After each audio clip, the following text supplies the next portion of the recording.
So you were inspired to put together to record an album when you were 12 years old. Who does that? How did you get to that point? I mean, that's. This is I mean, this is a wild story. I never thought I was going to become a professional musician. I didn't even know that was a thing. I just love music, and I feel very blessed that from a young age I was, I found my passion, the thing I just live, breathe, wake up, go to bed thinking about. The hustle and the grind and the focus and the attention and the passion that it takes to make music be your full-time job and living is never ending. And the reason we all do it, or the reason I do it, is because I can't imagine doing anything else, because I show up every day so excited to be a creator, to touch my instrument, to express to other people, to connect. So that passion is huge. And if that is the driving force and you cannot think of doing anything else except playing your instrument, and like that's all you want to do, like by all means, go for it. You guys hearing that?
Good evening and welcome to our Young Professionals Night webcast, Jazz Night with Grace Kelly.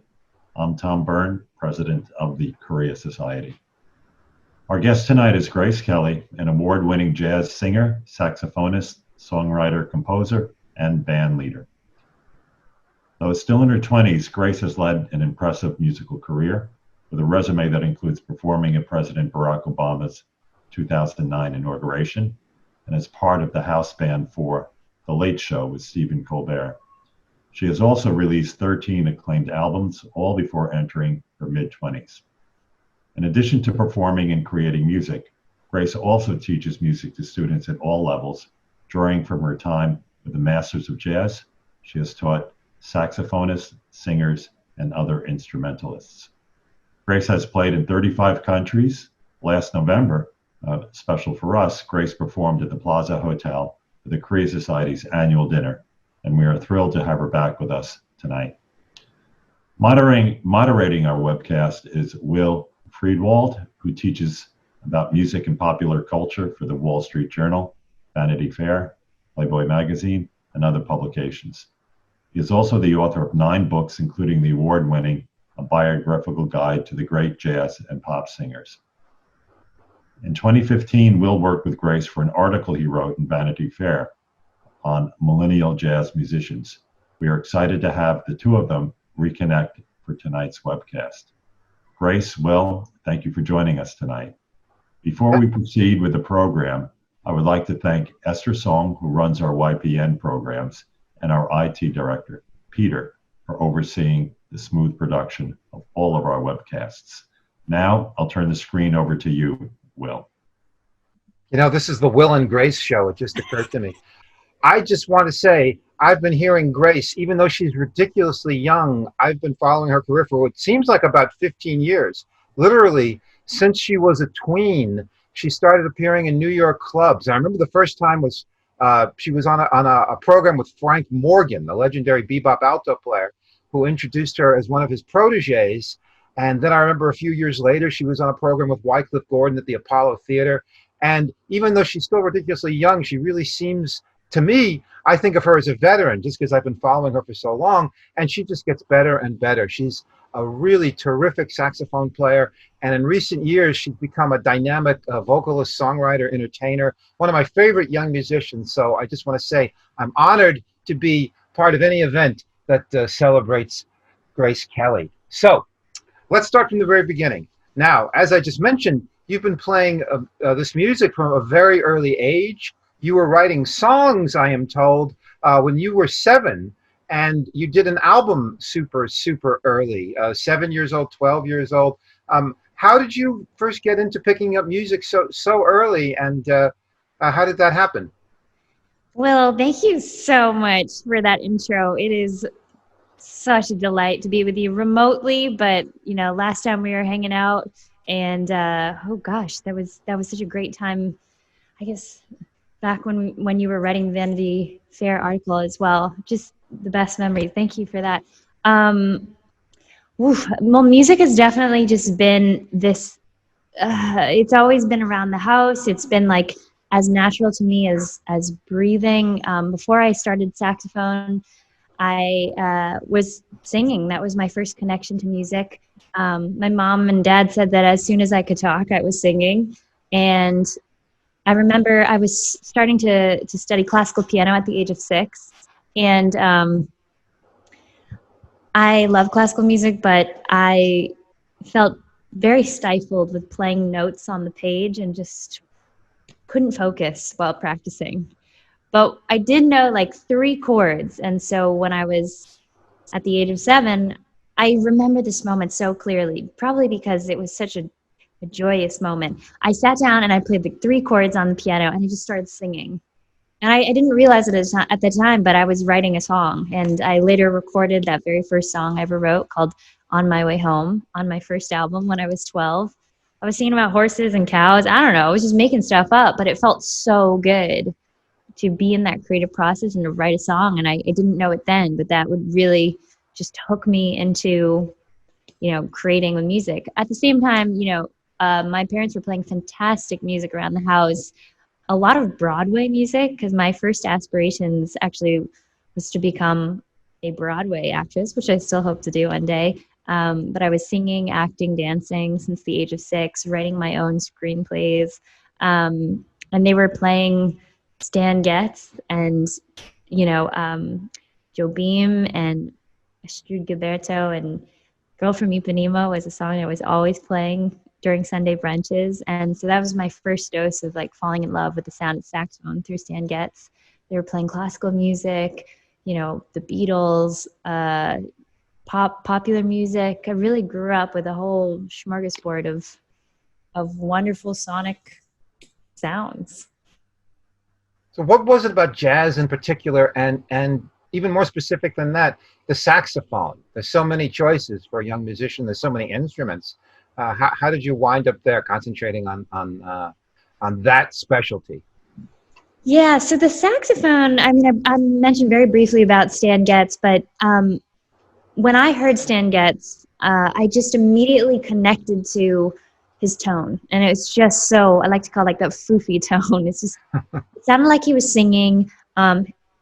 He had just so much depth in his sound, and the way he would play it would just touch my heart and my soul, my spirit. And so, from that young age, I was just walking around the house singing along to Stan Getz solos, not even realizing it. And I think I even unconsciously made that decision of like, this instrument just does it for me. And so, later on, when I finally did get my hands on the saxophone, it was really interesting because it was like love at first note. I literally put it together, I played a note, and it felt right. And it sounded good, which is the first time that it ever happened, because with a woodwind. Previously, I was playing clarinet, and it did not sound good at all. So it was like, I don't know, I almost had this feeling of like, oh, this is it, I'm home. Like, this is part of my spirit. This is, and you know, I think I had the tone and the sound of Stan Getz in my head, and it was just like, boom. I didn't have the facility yet, but I just knew, okay, this is the sound that I've been longing for. So you were inspired to put together to record an album when you were 12 years old. Who does that? How did you get to that point? I mean, that's This is I mean, this is a wild story. I never thought I was going to become a professional musician. I didn't even know that was a thing. I just love music, and I feel very blessed that from a young age I was, you know, I found my passion, the thing I just live, breathe, wake up, go to bed thinking about. So it was my public school music teacher who was the one who actually said, back when I was 12 years old, Grace, you should record what you're doing. It's pretty phenomenal. Ken Berman, who's a wonderful jazz pianist, he's out in the West Coast now. He was my music teacher since I was in kindergarten, and I think he recognized my talent from a very young age, because even when I was a kindergartner, he used to bring me on stage in front of all the big kids, and he'd really encourage me to sing. He'd accompany me. He hooked me up with my first saxophone teacher, who was the greatest teacher for me to be paired with. And when I was 12 years old, Ken had left my school at that point to pursue his own career, but he came back to visit, and he came over to dinner. My parents invited him to dinner, and I remember playing some of my songs for him, singing, playing the sax, and he just said, Grace, this is really phenomenal, and I think you should record what you're doing so that you have it documented. So when you're 40 years old or whatever, you can listen back and be like, this is what I was doing when I was 12 years old. I had no idea what he was talking about. Never been to a recording studio before, like didn't even know the process. And so he said to me, my parents, like, why don't we go set up the session at PBS Studio? It's an amazing studio here, you know, in Massachusetts. He said, I'll play on it. So Ken Berman played on my first record. He said, why don't we go record a few demos of Grace's original songs? Call John Lockwood. He's the greatest bass player. He's played with Stan Getz, with Dizzy Gillespie. He teaches at Berklee College of Music. And he literally gave, you know, the names of these veteran musicians that that would be incredible to have on my recordings.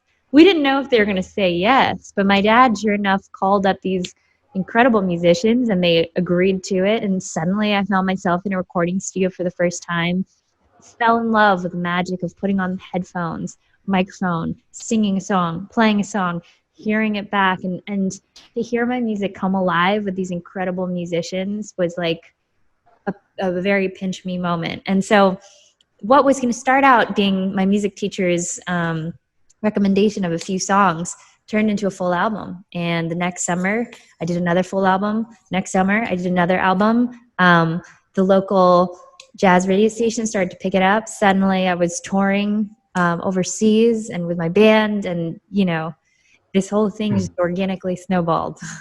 Well, I know for a fact, I'm just jumping in. You say like it just happened. They just happened to play, and you just happened to start touring. I know for a fact that you really were working hard. It wasn't just, you know, waiting for the phone to ring. I know you work harder than anybody at taking care of business. But the next question is, give us some career highlights. Obviously, the Obama inaugural and the playing on with the Batiste Band on the Colbert Show. Talk about some of the career highlights. Which is amazing. You've had so many in such a, you know, and you're still so young, and you've had more highlights already than most musicians have in their whole careers. Yeah, man, it's so wild. Like when you bring me back to those moments, it's like I just get a flash of those memories, like I'm there, you know. It was incredible getting invited to perform at Obama's inauguration. That it was Wynton Marsalis who actually invited me to be a part of the program he put together at the Kennedy Center, where it's like jazz legends, Roy Haynes, Cassandra Wilson. I performed with Dave Brubeck that night, and incredible orchestra. I mean, it was just like one performer after the next of like, oh my God, this is incredible. Wow. And the feeling in the air, and in DC, and that being Obama's inauguration. incredible. Another one you spoke of is, joining the house band for the Late Show with Stephen Colbert, my dear friend John Batiste.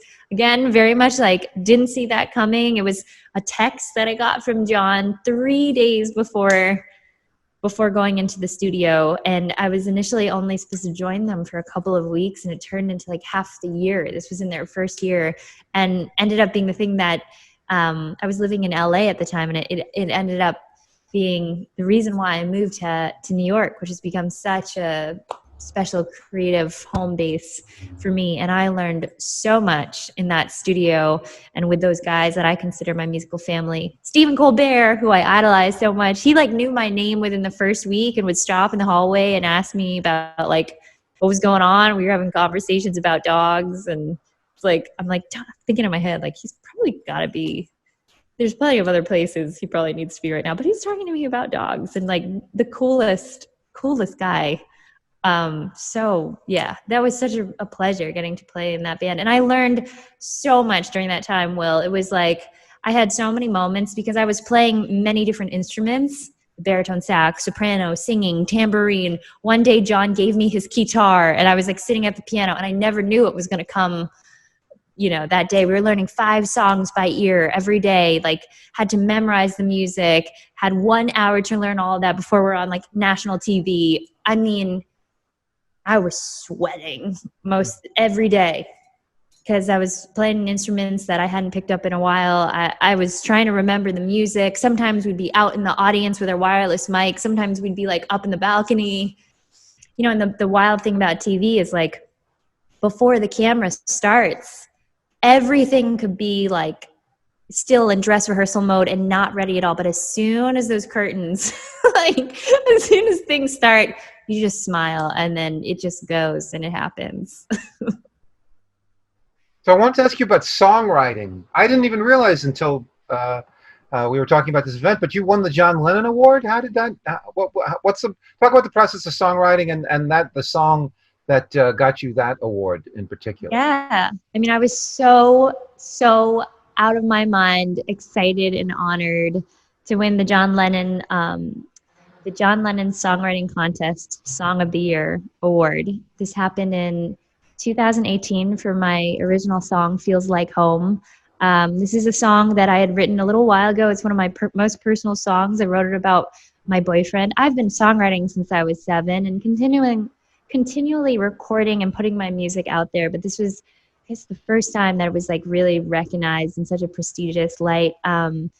It was incredible to go to the awards ceremony. Prince Royce gave me the $20,000 check and the photos, and Ringo Starr was there the year before, and they had me in a lot of their magazines, and they had a really incredible panel of judges, American authors, Kevin Bacon. There was probably like, the list is long of many different judges in all the different genres.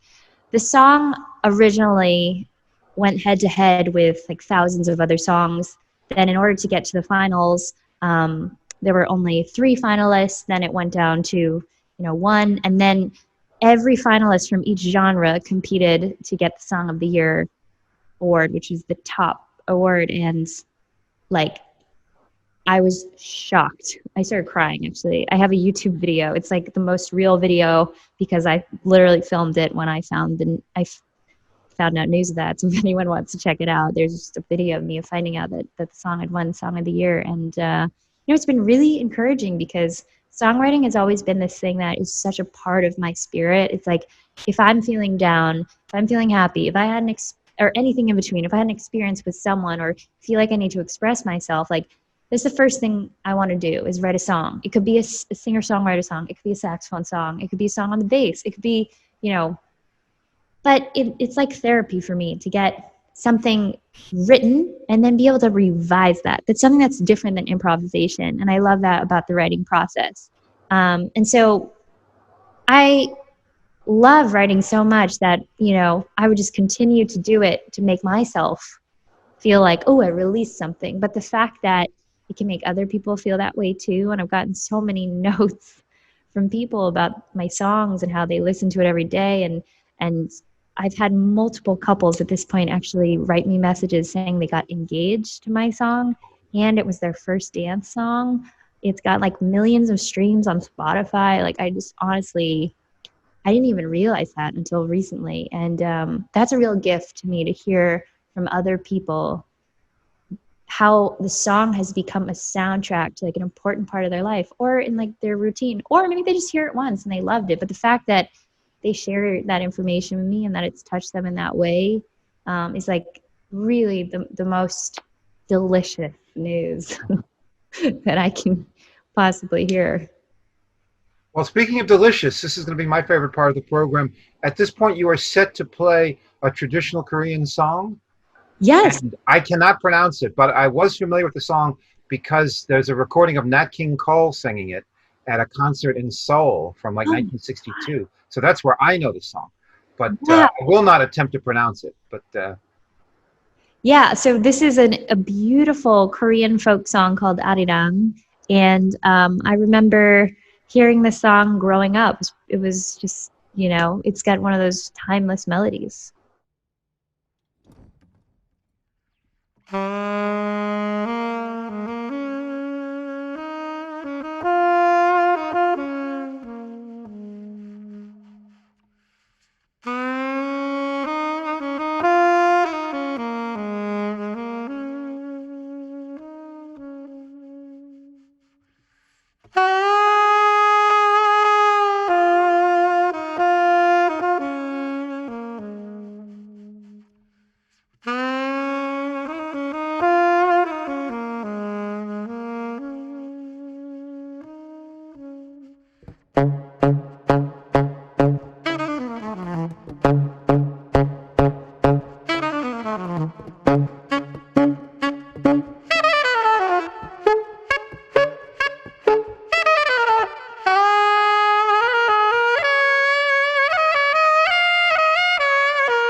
that's a particularly lovely tune for an unaccompanied wind instrument.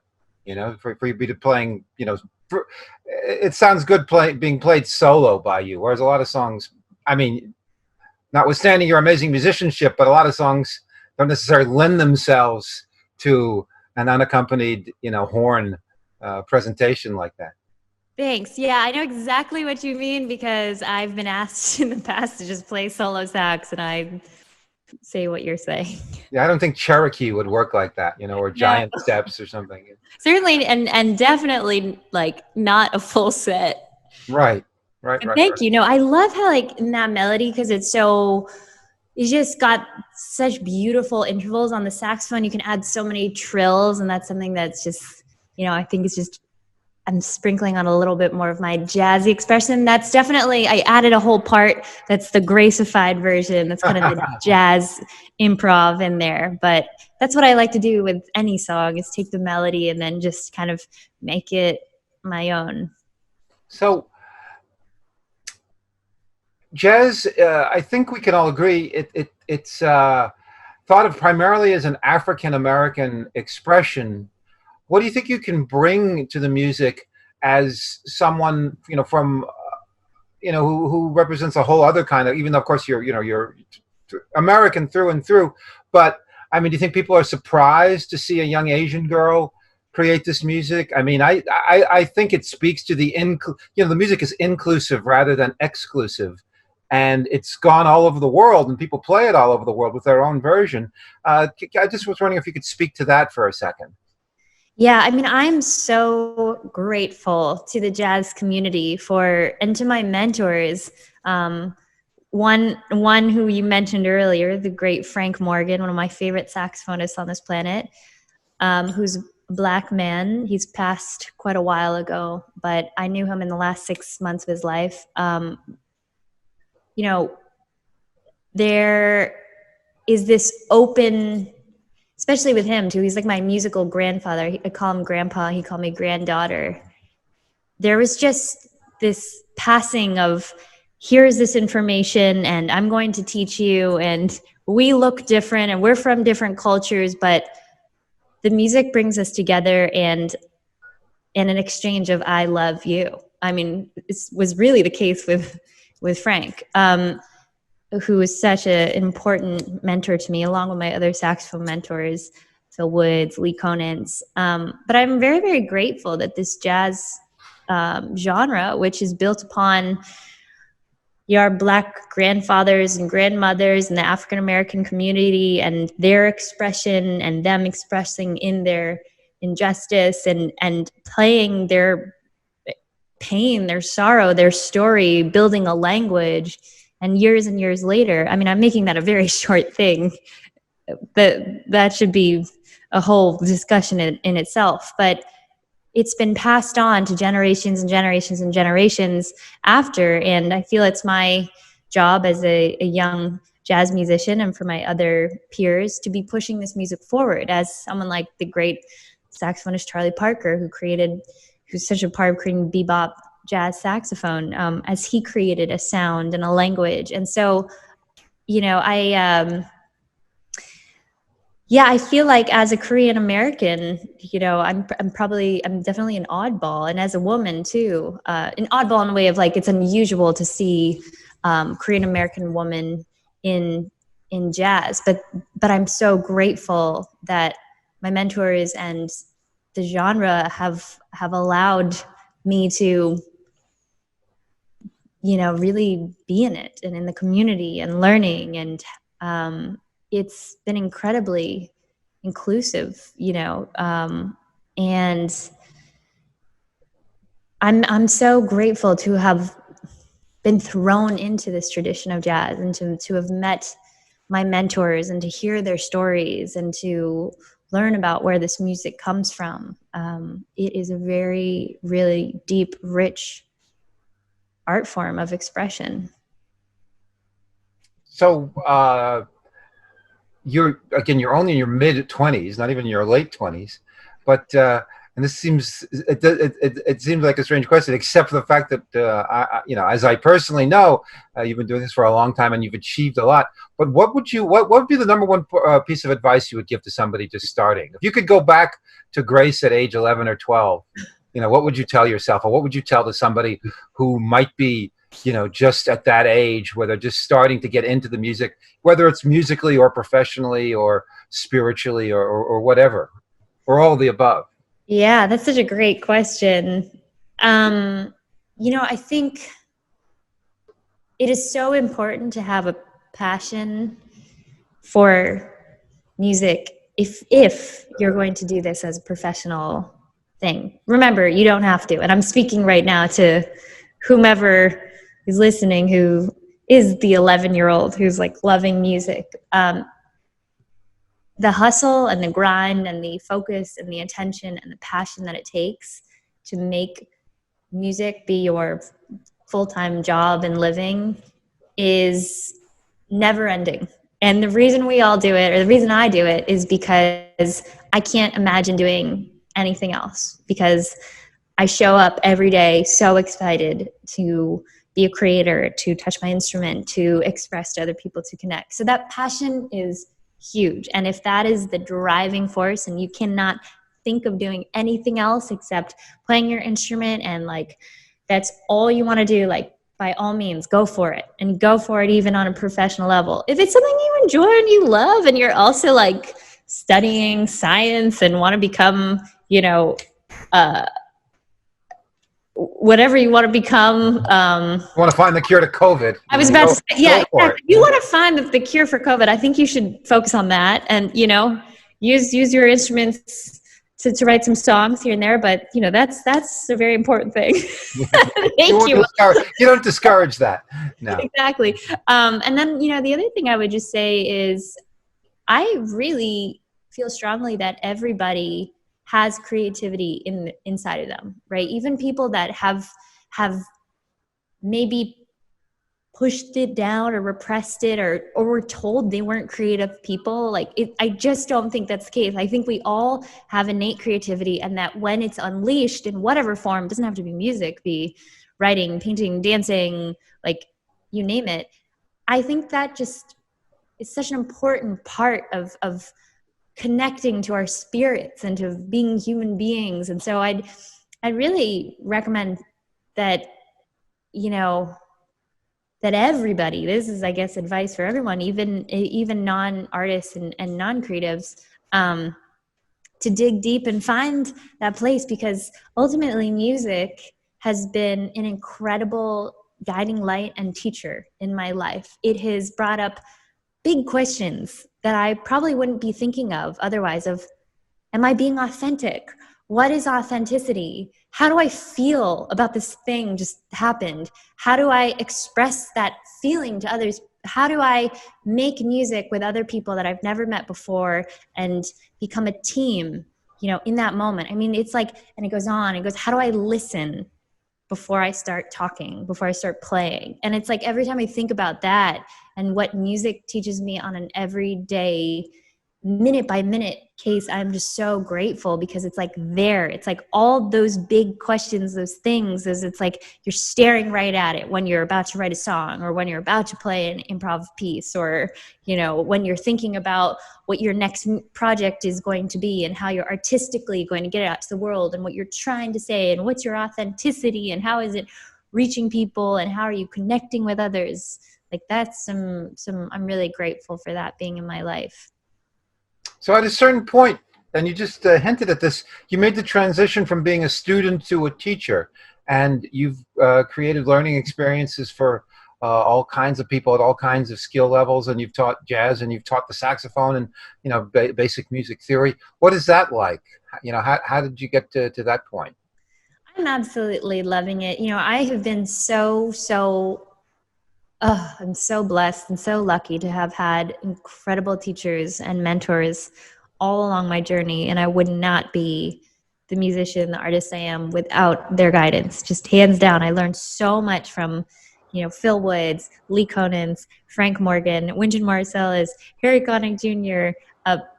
Those are just some of my musical mentors, but being with them on stage and learning how to play over certain changes while people are watching us and performing, like those moments have just been so valuable. And so, you know, it's been an amazing experience to now be teaching others, young saxophonists, musicians, and, you know, and pass some of those words of wisdom that have come from mentors and then have come into my mindset, and I've thought about them and how it relates to me, and then, you know, be able to share those concepts with other people. And I think there's one of the greatest feelings. Well, we talked about one earlier, which is songwriting for me.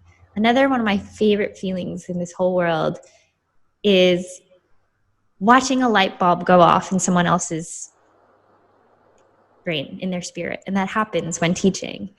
Breaking something down, explaining it, and watching someone just, oh my gosh, boom, yes, watching that excitement, watching that light bulb.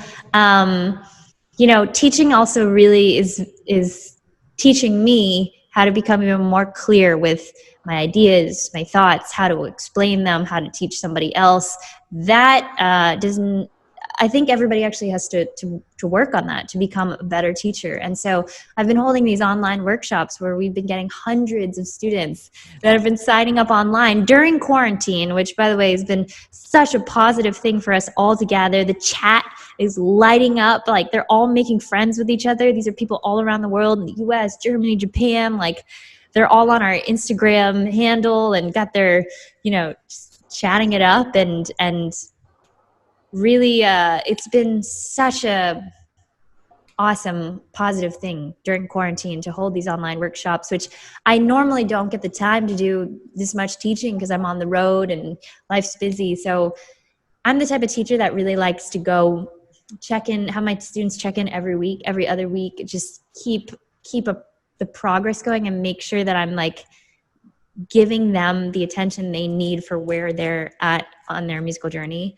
And I just love watching them skyrocket. And I'm learning the process, they're learning the process. We're having epiphanies together. It's so cool. I've just been loving it. So actually, you alluded to the last question. How does one and how do you keep creative and manage to have a artistically fulfilling time during this period of quarantine?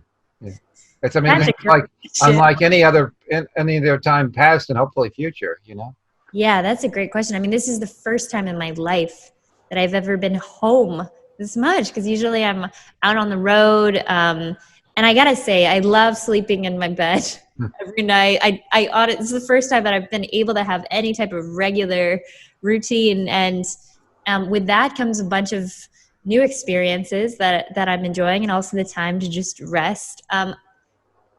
Creativity, the more that I've been thinking about creativity these days, I realize that yes, it can be this thing that just kind of comes up once in a while when you're feeling inspired, but it also very much is this thing that we can cultivate and just draw from the creative well on a regular basis. And that before is something I really struggled with writing, and I still struggle with, but I'm trying to show up on a regular basis for my creativity. I have a morning routine where I wake up, I meditate for 20 minutes, I write in 2 different journals, my gratitude journal and then my Artist's Way journal, which is great book by Julia Cameron, that's talking about how exercises for getting creativity to show up. And I'll just do 3 pages of whatever's coming to mind. It's the point of morning pages is not to make not to write your next song, but just get your consciousness flowing, get the pen moving. And then I really like to just go to my music studio and start to make something. And I usually give myself parameters of like, this song is going to have like an AA, BA form, or I'm going to use this beat on it. And so I've, during quarantine, been learning how to produce my own music a lot more on using Logic, having my keyboard set up, got my mics, my interfaces. I'm being my own sound engineers, putting on, shoots to record the next YouTube video, doing live streams with fans. It's really just been a very virtual world. I've always been a big fan of creating content. I love content making, and I finally now have this opportunity during quarantine to actually dig into that. It's, I think it's been a very fascinating topic to talk to my artist friends about, because, along with this extra time for creation, which is fantastic, COVID's hit really hard for a lot of our businesses. It's like all my live gigs got rescheduled to a date that I don't know when it's going to happen. Some got canceled, and that's like, the main source of income for my business. So it was suddenly this mad scramble of like literally everything was just like, yeah. And to be like, okay, how do I reinvent myself now? How do I keep my business going? Because we are in business as creatives. And luckily we have the internet, and and I'm very grateful to have a fan base that's been there supporting me, and is new territory. But I think there's huge opportunity for growth at the same time, because what I've been learning online is now I can have lots of people from all around the world show up for a virtual concert, and my past project, Go Time Live in Brooklyn, was recorded in the studio and was actually released. This was from a few years ago. It was released that way, of putting up all the YouTube videos. I think we had like 100,000 people tune in to over time to that live video. And then I also put it out, my record label put it out as, regular streaming and CDs. So anybody could be able to check out the music, whether YouTube was their main thing, social media, audio, streaming, CDs. And I'm just seeing that now become really, really the way forward, because we simply do not have live shows now. And I think there's a lot of, for creatives to run their own business, it's important that we all strengthen our entrepreneurial skills, because that's really what it takes to think out of the box. Well, thank you. Will, thank you so much. And thank you so much to the Korea Society. Thank you to the technical team and Tom. That was such a lovely intro. And to Esther, who's been back and forth with emails. It's a real treat to be with all of you tonight. Well, again, thank you for tuning into Jazz Night with Grace Kelly at the Korea Society. My name is Will Friedwald, and I really enjoyed listening to Grace play and talking with her, and I hope you guys enjoyed the webcast as well. For more information on the Korea Society's program, please check out www.koreasociety.org. And do not leave yet, because Grace is going to play again. We're going to have another special performance by Grace to close out the show. So have a wonderful evening and stay safe. Thank you so much. I might do a little outfit change too. Oh, wardrobe change. Yeah. It's not a wardrobe malfunction. Right.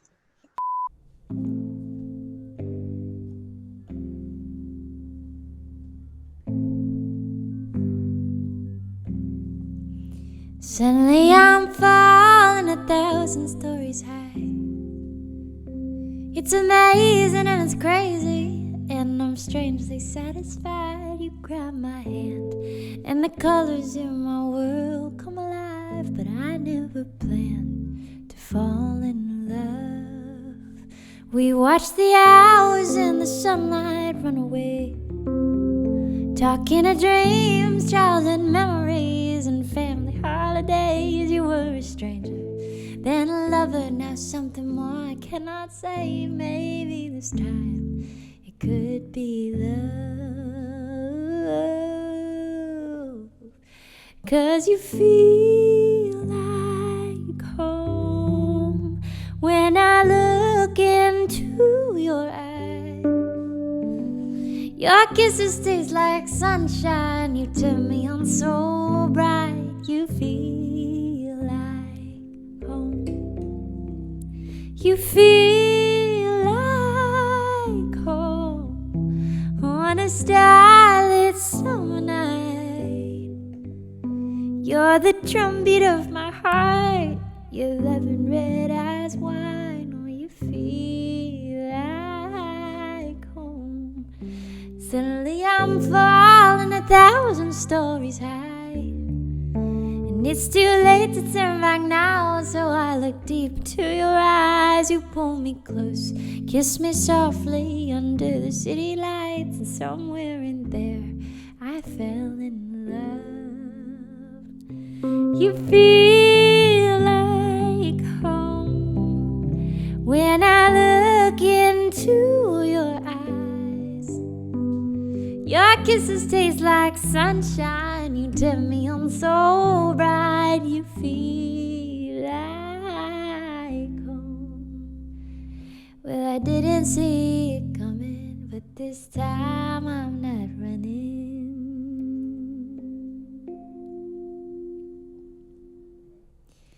You feel like home when I look into your eyes.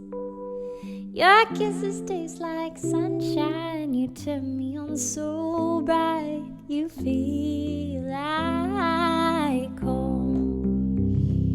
You feel like home on a silent summer night. You're the drumbeat of my heart. Your loving red eyes wine, or you feel like home. You're the drumbeat of my heart. Your loving red eyes wine, or you feel like home.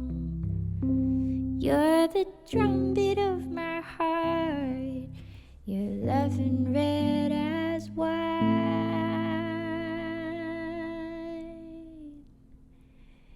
You feel like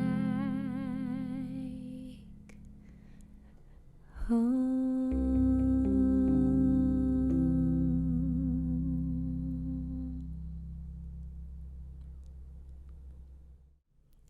I've met my heartache,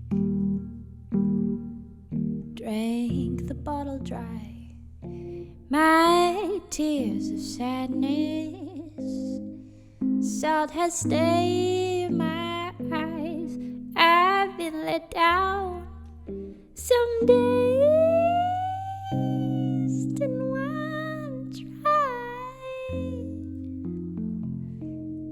but I stuck around, lost to the dreamers.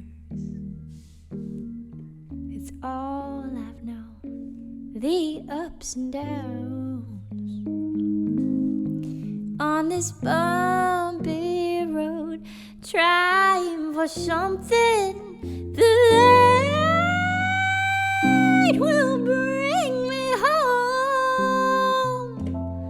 We're all trying to figure it out.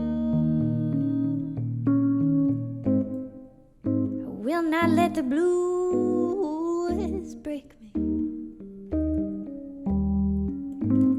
I will not let the blues take me. I've done my time, I've cried my woes. No size for the taking. One step and then another, and slowly we discover,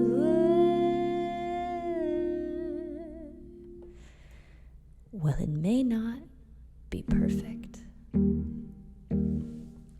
or the way we planned, but we're only here for the time at hand. So keep your head high and do the best you can. We're all trying to figure it out.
Let the blues break me.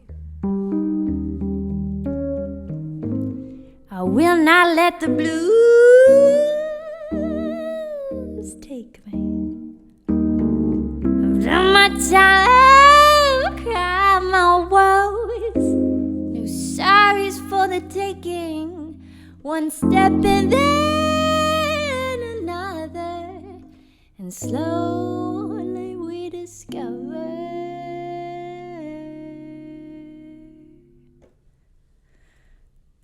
well, it may not be perfect,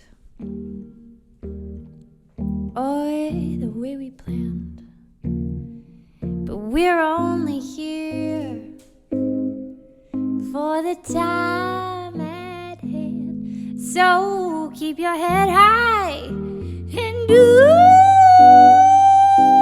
the best you can. We're all trying to figure it out. We're all trying to figure it out. Ain't that right, friends? Ooh, don't you know that we're all trying to figure